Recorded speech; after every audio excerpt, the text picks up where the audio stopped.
Hi guys! Get ready with me kahit dito lang ako sa bahay. Let's achieve this look using these products. Ilalagay ko na lang lahat sa yellow basket.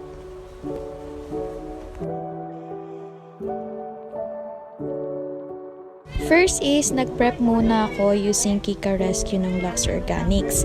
Super ganda nito guys, hindi siya mahapdi sa mukha and dito din nawala yung mga maliliit na pimples ko. Next is Soothing Gel from Lux Organics din siya. By the way, hindi to sponsored guys ha. Ang lamig neto sa mukha and nakaka-moisturize talaga siya ng skin. At syempre, i-prep din natin lips natin using lip serum ng Dazzle Me. Next is yung tinted sunscreen ng Bello.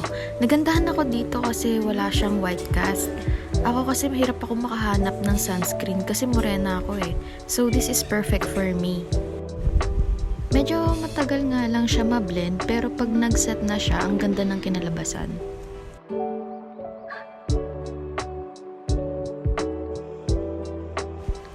Sa kilay ko naman, ginamit ko lang yung hack sa mascara para natural lang tingnan.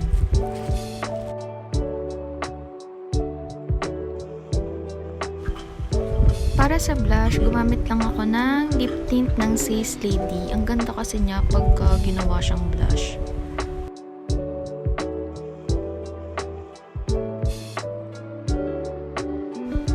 Last but not the least is yung lip tint ng O2O.